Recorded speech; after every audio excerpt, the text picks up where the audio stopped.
Good afternoon, everybody. I apologize for my tardiness. We had some technical difficulties, as you could see, but I think we are ready to rock, so let's get to it. I'll begin this week with some scheduling announcements for President Trump's very busy week ahead. Tomorrow, President Trump will host his 9th cabinet meeting of the year alongside his incredible cabinet, who continue to deliver for the American people at a record pace. Later in the afternoon tomorrow, the president will make an announcement in the Oval Office on his initiative to create Trump accounts to give the next generation of Americans a jump start on savings. It will be a very exciting announcement indeed, especially for all of the parents across the country with young children and babies. On Thursday, President Trump will host the presidents of the Republic of Rwanda and the Democratic Republic of Congo to sign the historic peace and economic agreement that he brokered. On Thursday night, the President and the First Lady will celebrate one of America's greatest traditions, the lighting of the national Christmas tree on the Ellipse. And on Friday, President Trump will attend the FIFA World Cup final draw at the Kennedy Center. You all will be seeing and hearing from the President every day this week, so you have me today, and then he will take on the rest of the week himself. Next, I would like to address the horrific tragedy that took place in our nation's capital last week. A foreign terrorist that the Biden administration failed to properly vet ambushed 2 members of the West Virginia National Guard who were honorably serving here to keep the residents and visitors of Washington, D.C. safe. U.S. Air Force Staff Sergeant Andrew Wolf was severely wounded in the attack and remains hospitalized while he continues to fight for his life. Tragically, U.S. Army Specialist Sarah Beckstrom died of her wounds. She was just 20 years old. President Trump and the entire White House are praying for Andrew's full recovery at the request of his parents and their personal phone call with the president over the weekend. And we are keeping Sarah's family and friends in our prayers during this unimaginably difficult time.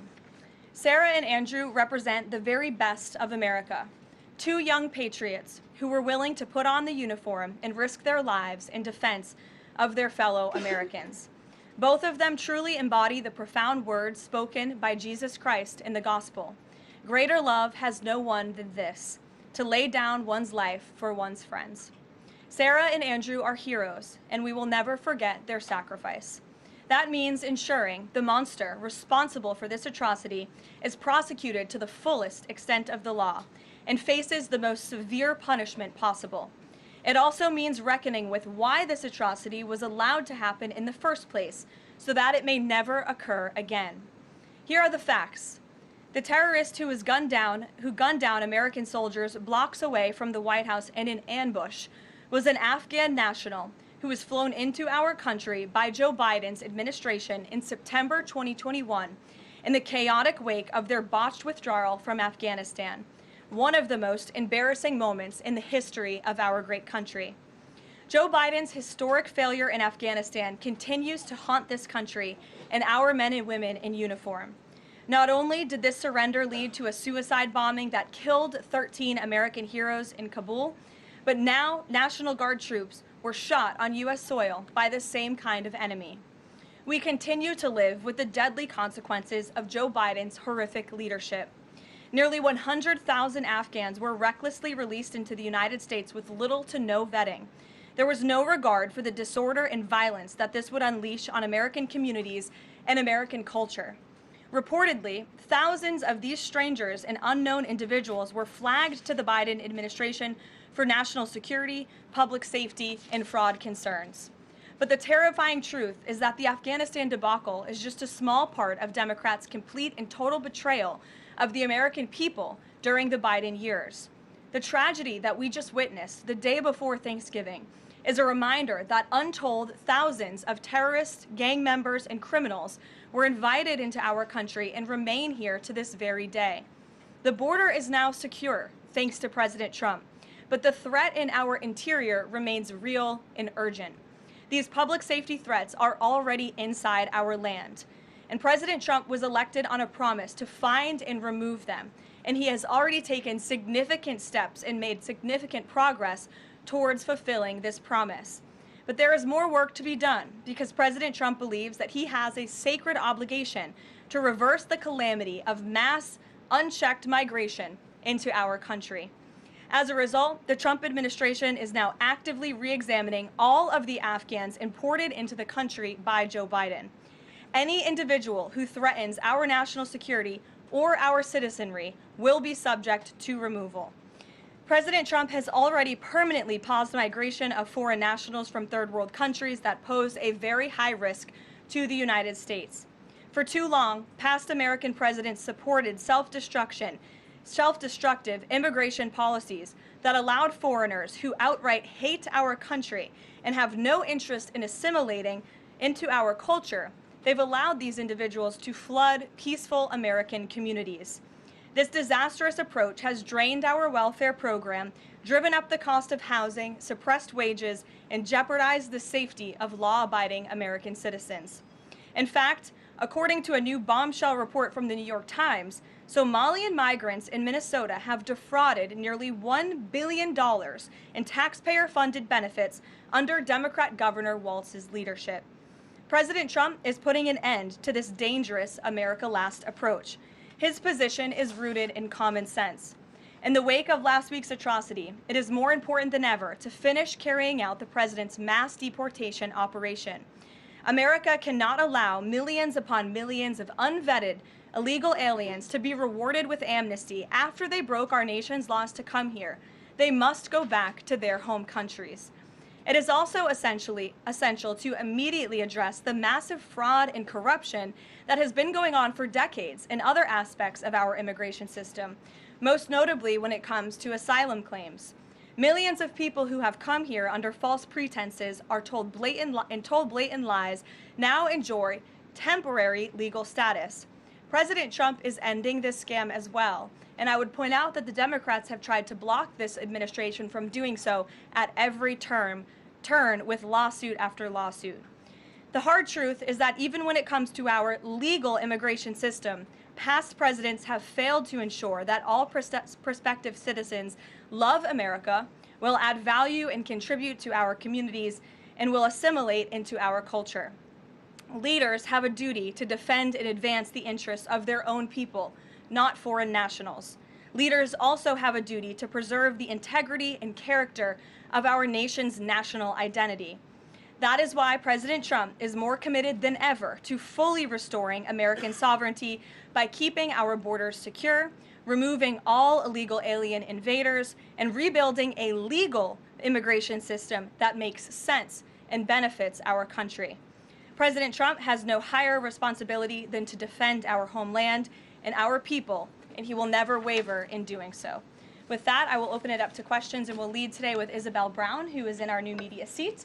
She's a very popular face on television these days. She's built a great independent media podcast and platform with the Daily Wire, and I appreciate your being here, Isabel. Thank you for being Karoline, appreciate it and appreciate the briefing.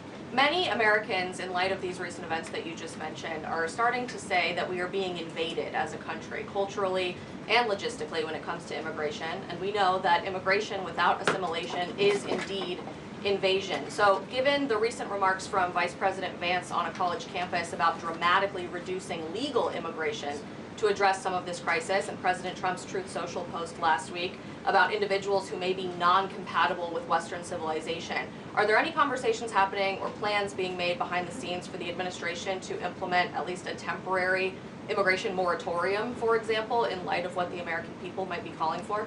So, Isabel, it's a great question, and I think I spoke a little bit to the heart of your question in my opener there. I would add that the Trump administration has done more to limit migration, both illegal and legal, than any administration in history. And I'll just walk you through some of the actions that we have taken thus far. Number one, the Trump administration issued a travel ban for 19 countries, including Afghanistan, special immigrant visas, which is a legal pathway to get here, which we know many Afghans have utilized to come into the country, have now been paused since the tragic shooting last week.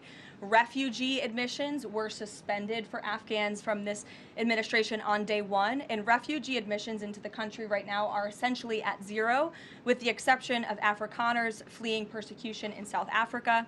The State Department has also heightened their scrutiny and vetting of all visas and have revoked visas, as you know, for those who do not align with our country's national interests. The Secretary of State has the right to do that, and we've taken unprecedented action to do just that.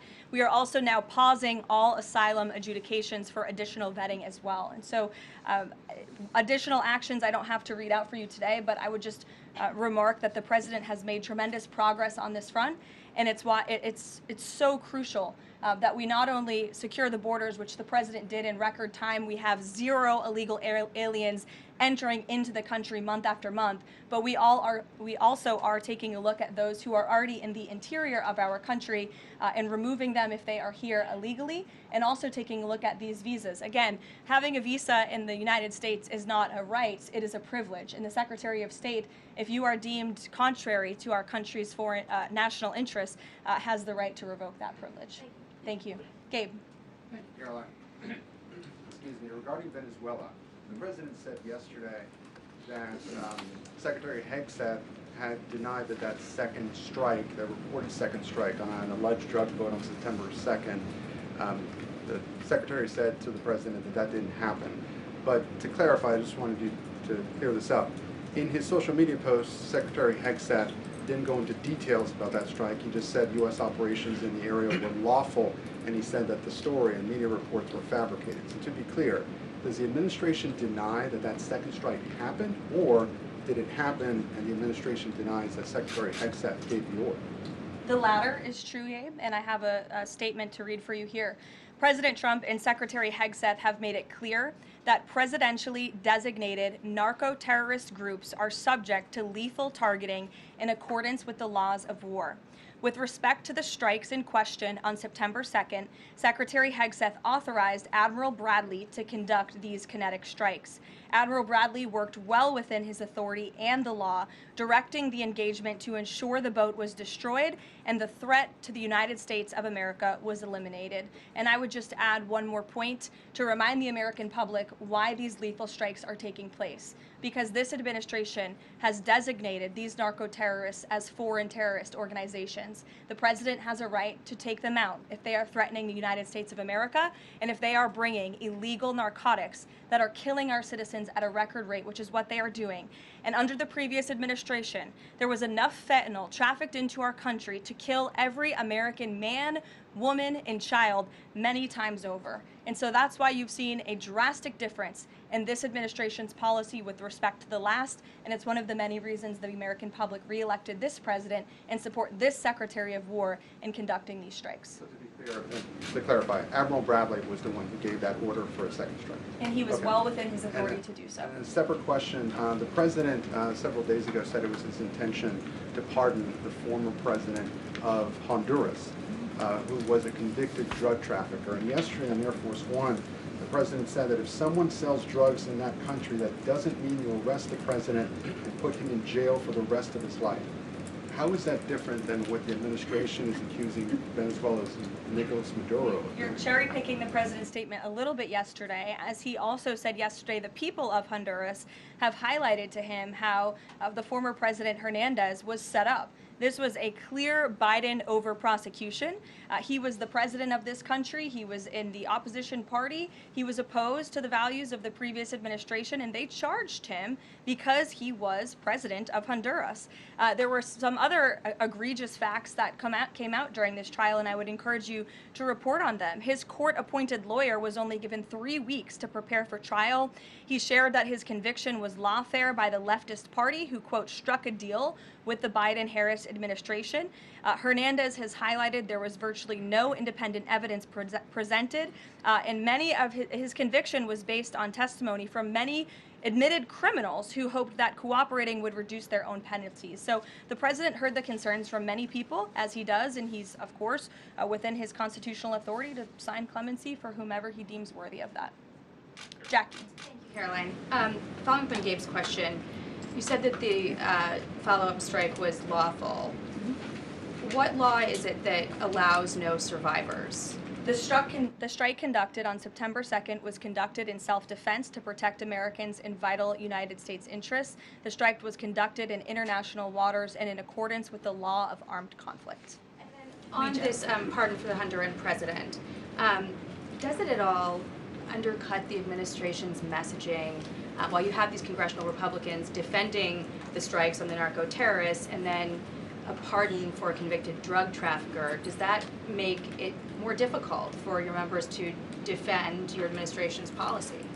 I don't think so, Jackie. I think that President Trump has been quite clear in his defense of the United States homeland to stop these illegal narcotics from coming to our borders, whether that's by land or by sea. And he's also made it quite clear that he wants to correct the wrongs of the weaponized Justice Department under the previous administration. And Ouija, I'll call on you because I think we're wearing matching blazers today. I was going to Great compliment minds. yours. Thank you, Caroline. Sure. So just to be clear, to clarify on Jackie and Gabe, did Admiral Bradley order that second strike because there were still survivors after the initial strike? Again, as I read for you, Admiral Bradley worked well within his authority in the law. He directed the engagement to ensure the boat was destroyed and the threat of narco-terrorists to the United States was completely eliminated. So was the initial order from Secretary Hegseth, everyone be killed, and did that come from President Trump? I saw that quoted in a Washington Post story. I would reject that the Secretary of War ever said that. However, the President has made it quite clear that if narco-terrorists, again, are trafficking illegal drugs towards the United States, he has the authority to kill them. And that's what this administration is doing. And can I Danny? follow up on the MRI? Because President Trump yesterday said that he would release the results of his MRI. Is that happening right now? It is happening right now. As part of, and this is a summary from the President's physician, and we will release it right now. I think my team has it teed up for all of you. I'll read it for you, and then you'll get it physically as well. As part of President Trump's comprehensive executive physical, advanced imaging was performed because men in his age group benefit from a thorough evaluation of cardiovascular and abdominal health. The purpose of this imaging is preventative, to identify any issues early, confirm overall health, and ensure the President maintains long-term vitality and function. President Trump's cardiovascular imaging was perfectly normal. No evidence of arterial narrowing impairing blood flow or abnormalities in the heart or major vessels. The heart chambers are normal in size, the vessel walls appear smooth and healthy, and there are no signs of inflammation or clotting. Overall, his cardiovascular system shows excellent health. His abdominal imaging is also perfectly normal. All major organs appear very healthy and well perfused. Everything evaluated is functioning within normal limits with no acute or chronic concerns. In summary, this level of detailed assessment is standard for an executive physical at President Trump's age and confirms that he remains in excellent overall health. Again, we will provide that to you. I think that's quite a bit of detail, and in the effort of transparency, the President promised it last night, and we have delivered today. So there you go. Danny. Thanks, Caroline. Just going back to Venezuela, can you confirm that President Trump is going to be hosting a meeting of his national security team in the Oval Office today on Venezuela? And what are they going to discuss? Are they hoping to reach a kind of final decision on that? Out of the effort of transparency, I will confirm that the President will be meeting with his national security team on this subject and on many matters. He meets with his national security team quite often. He's the commander-in-chief. It's part of his responsibility to ensure that peace is ongoing throughout the world. I'm definitely not going to detail the specifics of a meeting between the President and his national security team that's taking place in the Oval Office, but I'm happy to confirm that meeting is taking place for you. Can you tell us, is there still, what's the position on whether US troops on the ground is a possibility there? Is that, I know you've answered that before, but what's the current operative In status? Venezuela? I think my previous answer stands. There's many options at the President's disposal that are on the table, and I'll let him speak on those. Ed. Thanks, Caroline. The U.S. announced a trade framework deal with the United Kingdom on pharmaceuticals, where they will pay 25% more, and the savings theoretically will go back to American consumers. What guarantees are in that savings will in fact go back to the American consumer and not be sucked up by the company? I'm going to be honest with you, Ed. I'll get you the answer to that question after the briefing. So the American Rescue Plan, Sure. funded a number of universal income. Kush will get you that answer, right, Kush? My trade guy over here. The American Rescue Plan funded a number of universal basic income programs. Now Cook County, Illinois is extending that program into 2026 with $7.5 million of taxpayer money. What does the White House think about that? I'll also get you an answer on that after the briefing. Ed. It's 0 for 2. Go ahead. Sure. And then in the interest of transparency, does the White House support releasing the Department of Defense's video of those September 2nd strikes on those military boats? And also, separate topic on presidential pardon power. Why did the president commute the sentence of David Gentile recently? He was a private equity executive. He served 12 days out of a 7-year sentence. Prosecutors said he defrauded $1.6 billion with thousands of victims, including veterans, farmers, teachers. Why was he pardoned? To your first question, that's definitely not a decision for me to make. I would defer you to the Department of War. It's also probably a decision for the president himself to make. As for your second question with respect to that pardon, he issued a commutation for Mr. Gentile, who's the former CEO and co-founder of GBP Capital Holdings. Unlike similar companies, GBP paid regular annualized distributions to its investors. In 2015, GBP disclosed to investors the possibility of using investor capital to pay some of these distributions rather than funding them from current operations. Even though this was disclosed to investors, the Biden Department of Justice claimed it was a Ponzi scheme.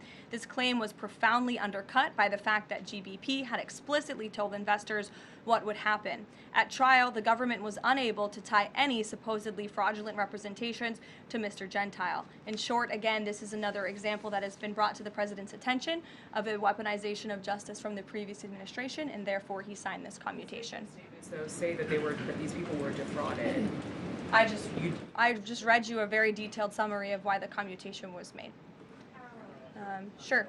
In the middle with the red tie. Thank you, Caroline. Okay, Andrew, go ahead, and then you. In wake of Congresswoman Marjorie Taylor Go ahead Greene's early resignation, reports last week indicated that other House Republicans might consider doing the same. Does the president have any concerns in light of those reports about other House Republicans potentially leaving early, as well as the other announced retirements that we saw in the last couple of days? Look, I think the president maintains very good relationships with the vast majority, maybe with the exception of one or two. I think many in this room know who I'm referring to. Very good relationships with members of Capitol Hill within the Republican Party. And the president clearly is the unequivocal leader of the Republican Party. I think it was a recent CNN poll that actually showed that more than 90% of Republicans continue to support President Trump as the leader. So he maintains very good relations, as does his entire team here at the White House. And of course, we have a very slim margin in the House, and the president wants that to continue. Andrew, go ahead. Sure. First, on the Venezuela strike, you said that that second strike was in full accordance with the law of armed conflict, but the Navy's own manual of law of war says that specifically firing on survivors from a wrecked vessel is an example of a war crime that's forbidden under U.S. law and the law of armed conflict. So was that second strike in following law of armed conflict, and then second on immigration? Again, Andrew, I would reiterate to you the strike was conducted in international waters and in accordance with the law of armed conflict. And since somebody asked about Congress, and it's sort of related to Venezuela, I also want to add that Secretary Hegseth spoke with members of Congress who may have expressed some concerns over the weekend. And there have also been 13 bipartisan briefings to Congress on the Venezuelan strikes. There have been a number of document reviews for members of Congress to review the classified DOJ Office of Legal Counsel opinion and other related documents. 29 senators and 92 representatives have reviewed those documents, which is about 2/3 of those are Democrat members, and they have been made available to all 100 senators, all 435 members of the House, and to general counsels of the relevant committees on a bipartisan basis for their review. On immigration, during your topper you said, and I quote, "Leaders also have a duty to preserve the integrity and character of our nation's national identity." Can you explain what you mean by our nation's national identity and integrity and character, and how would refugees, people coming from war-torn places who are seeking a safe haven in America, like many of our forebears in this room, not add to our nation's integrity and character of our national identity? I'll tell you what does not add to our nation's character and integrity is refugees who come here under the alleged plight of asylum and fleeing persecution, and then come to the United States to abuse our system and rip off American taxpayers. And as I pointed out, the New York Times, to their credit, it was about 6 months too late, but they did write about how Somali immigrants in Minnesota have been ripping off American taxpayers. In fact, 86 people have been charged in a rampant and widespread fraud scheme spanning multiple programs in Minnesota. Of those 86, 78 of those people are Somali, 91% of them charged. So far, 59 of those people have been convicted for their roles in fraud plots that have stolen $1 billion from taxpayers. In one scheme, and this is egregious, a nonprofit and its affiliates with these Somali migrants claimed to have fed tens of thousands of American children during the pandemic. They were reimbursed for those meals by taxpayers. However, federal prosecutors found that almost all of those meals were never even delivered to hungry children. In fact, those organizations' leaders spent the money on houses, luxury cars, and real estate in Turkey and Kenya. Another scheme involved hundreds of organizations who were reimbursed for services that were supposed to help people at risk of homelessness. Once again, those services were never provided. All of this has happened under Democrat leadership in a Democrat-run state, where these refugees, these migrants are coming to the United States. They are abusing our system. They are draining our resources that should be going to law-abiding, taxpayer-funded, tax-paying Americans. And this president is not going to put up with it anymore. Rachel. Thank you, Karoline. Just to follow back up on the Washington Post reporting, so much of the concern from Democrats and Republicans is focused on the survivors. Why won't the administration either confirm or deny or reveal whether or not there were survivors after that initial first strike? And what imminent threat would two survivors pose who were clinging presumably to the wreckage of that boat? Again, as I said, I think you guys are sort of not listening fully to the statement I've provided. Admiral Bradley worked well within his authority and the law, directing the engagement to ensure the boat was totally destroyed and the threat to the narco-terrorists, to the United States, was eliminated. And for any further questions about his thinking, I would defer you to the Department of War. I obviously wasn't in the room for these. Just to follow up, Karoline, just on the administration's policy when it comes to survivors, was there a change in policy after this strike on September 2nd? The Washington Post is reporting that these two survivors were killed after a second strike, but then in October, two people were rescued and returned to Colombia and Ecuador. So was there a decision that was made to handle survivors differently after these strikes? Not to my knowledge, no. Steve. The president confirmed that he spoke to the Venezuelan leader. Are you trying to negotiate his departure? Is there an asylum deal under works? President, as you know, last night on Air Force One, he said, I don't want to comment on that, but I did speak to him in the effort of transparency. So there you go. You got your confirmation. I'll let him speak further if he wishes to on the details of that conversation that took place. Steve Witkoff is headed to Moscow. How close are you to some sort of Ukraine agreement? I think the administration feels very optimistic. Obviously, you've seen, Steve, that the president's entire team, including Special Envoy Witkoff and Secretary Rubio and the Vice President and the President himself, Secretary Hegseth as well, have been working so hard on this effort, and they all really want to see this war come to an end. And so just yesterday, Sunday, I believe that was yesterday, they had very good talks with the Ukrainians in Florida, and now, of course, Special Envoy Witkoff is on his way to Russia. This is sort of the shuttle diplomacy that you've seen from this administration play out, where we speak equally with both sides. We've put points on paper. Those points have been very much refined, but as for the details, I will let the negotiators negotiate, but we do feel quite good, and we're hopeful that this war can finally come to an end. Stephen. Thank you, Caroline. I've got a question about Ukraine and then a clarification about immigration changes that are happening. On Ukraine, President Trump very briefly yesterday said that corruption issues there were not helpful to the peace process following the resignation on Friday of President Zelensky's top aide, Andrei Yermak.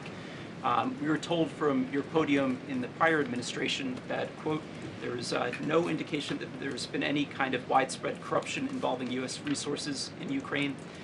What is the Trump administration's view of corruption issues in the wake of Yermak's resignation, and how is that impacting peace talks? Well, look, I think the president has made it quite clear, as he said last night, corruption is never helpful.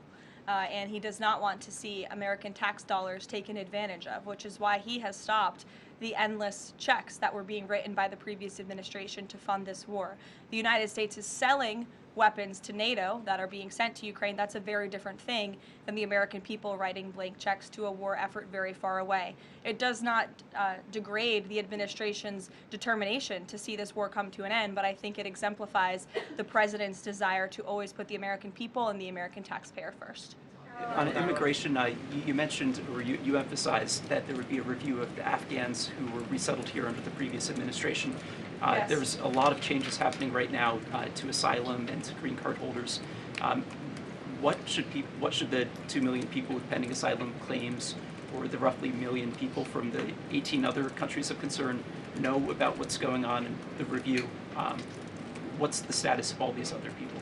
They're essentially paused for review, and the Department of Homeland Security is taking this very seriously, because we are not going to allow soldiers like we saw in American streets last week to be gunned down at the hands of these foreign nationals who had the privilege of coming to the United States of America. And unfortunately, this is not the only example of a dangerous Afghan who was let in by Joe Biden, who went on to harm the American people. There was an Afghan national who was let into the country under the Biden administration through Operation Allies Welcome, who shot and wounded 2 Fairfax, Virginia police officers during a routine traffic stop. He was killed by return fire after declaring, quote, "I should have served with the explicitive Taliban."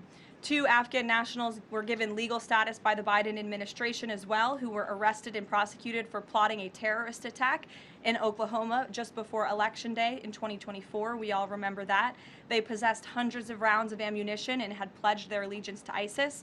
There was also an Afghan national who was on the terror watch list who was apprehended by Border Patrol in 2024, but then he was released into our country by the Biden administration. Again, let's just highlight the absurdity of that. Border Patrol apprehended a terrorist, and then the Biden administration, because of their lax policies, still allowed him to come into the United States of America. I think everyone in this room, whether you want to admit it or not, does not want that individual living alongside you in your American neighborhood. And that individual was later arrested again after being allowed to live in the U.S. at large for over a year. Another one, a criminal illegal alien from Afghanistan, was arrested by ICE in 2025, convicted of second-degree assault, was previously allowed to stay in the country by the Biden administration. I have several more examples here. I'm happy to provide them to anyone in this room. John. Thank you, Caroline. First of all, happy Thanksgiving to Thank you and your young family. Hope Thank you you. enjoyed it. You too. I have 2 questions unrelated. The first, back to Afghanistan. My son and I walked by the horrific shooting less than 1 hour before it happened. So for anybody that's here, this thing's real. You outlined all of these unvetted Afghans that that were let in by Biden. We just had one the other day that was going to blow up a DHS building. Can you be specific on what the Trump administration is doing now to re-vet those that are here so that we don't get a repeat of what we had Wednesday night? Sure. I can tell you 2 top-level things, and I would defer you to DHS for more of the specifics, as of course they are leading this effort, and I can assure you Secretary Noem is on the ball. I've spoken with her and her team, and they have an all-hands-on-deck effort to having resources go towards this. But we have paused all asylum adjudications, and then of course the special immigrant visas, which we know many Afghans utilize to come into the country under the Biden administration, have also now been paused. And I would just point out one more time that the Biden administration was responsible for the original sin that led to this tragic killing last week, the botched withdrawal from Afghanistan. He was responsible for Operation Allies Welcome, which is something that this White House and the people behind this podium in the last administration fully and wholeheartedly embraced. And they assured the American people there would be no risk or no harm to them. And as I just laid out for you in those many examples, that unfortunately and tragically has not turned out to be the truth. Just ask the families of these 2 brave National Guardsmen, one who is no longer with us and one who continues to fight for his life. So I know the president is wholeheartedly focused on this effort, and I think unfortunately these events do remind us why it's so important that the president's mass deportation operation continues. With that, sure. Follow up. The White House today launched a new fake news portal, which I found interesting. What is your objective with that, ultimately? And are you going to name the news networks, and are you also going to name some of the correspondents, some which may be here today? Yes. We are. I'm glad you noticed. Much to the dismay of some of your colleagues in the room, John. And I think it goes to our original promise on day one to hold the media accountable, because unfortunately, and we deal with this all day, every day around here, there are so many fake stories that are unfortunately written that have inaccurate characterizations of meetings that took place, and it's all based on anonymous sourcing. And you know, the standard for journalism, unfortunately, has dropped to such a historic low in this country.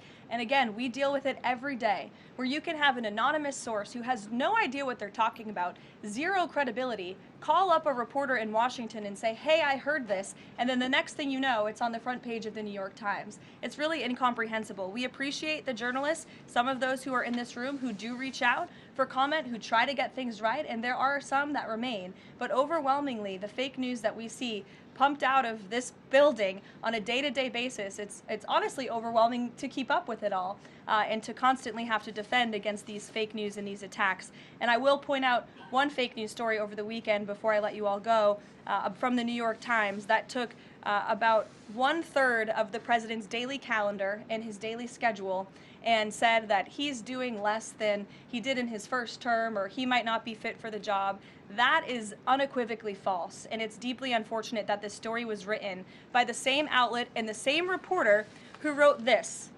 Biden is doing 100% fine after tripping while boarding Air Force One.